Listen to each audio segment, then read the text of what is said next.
Rising out of the silence, I heard a slow and low-frequency chiptune, which echoes as an arpeggio boots up the world around me. An orchestral climb follows suit before the drums kick in. Suddenly, I felt in tune with the cosmic powers that be.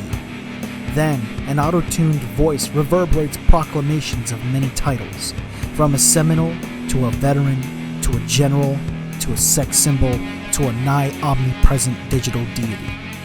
I have felt this presence before, like it was always there, long before my time.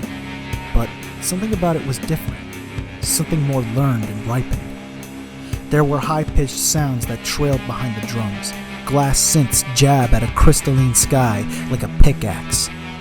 But instead of shattering and falling, the cracks form symmetrically, and the sky manifests itself into a kaleidoscopic spectrum of color that encases the earth. The ground looked like colored light cast down from mosaic glass, making the world around me feel like a roofless cathedral. An operatic singer graciously sings into the intro, with drums pounding to the beat while a synthetic wavelength floats through the air just above the bass line and the gentle guitars. This wavelength went through me and changed my vision. Suddenly, I saw everything as frequencies, wavelengths, noises, and sounds made visible, and I found myself floating, gravity being all but lost to me as I glide my way around the world that I was newly enveloped in. Before I knew it, it was all over. I found myself on the concrete ground. All that I had known, my world, myself, and my image, was gone.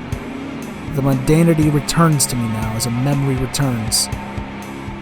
And so does my weakness. Fear. Alas, moments like these only seem to last for so long before the escape seems like yet another mental prison. Or worse, a mental death trap. A bad trip that leads down a nightmare of blaring overdrive and clipping beats. The distortion that swirls your mind and spins your world around. At this point in time, I could hardly tell what was real or not. After a while, the escape finally ends. Now all my problems are just coming at me all at once.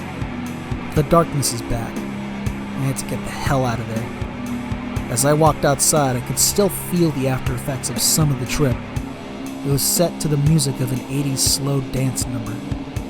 I heard someone sing to me in a gentle voice before it went quiet. I shouted out to it, telling it to say something again, to reveal itself. It feels as if this was the only intimacy that came from it. It was like a conversation in a restaurant that lasted until closing time.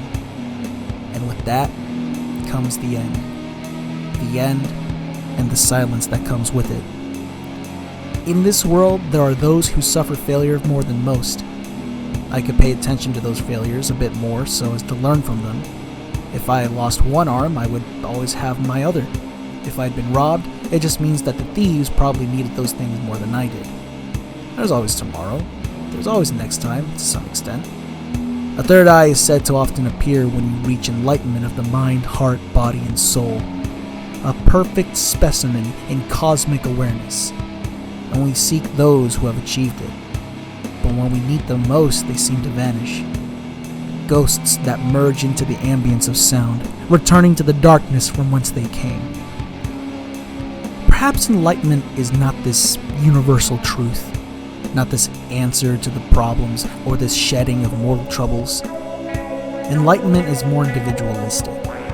So when those who have achieved nirvana disappear, it is not because they wish not to share that knowledge.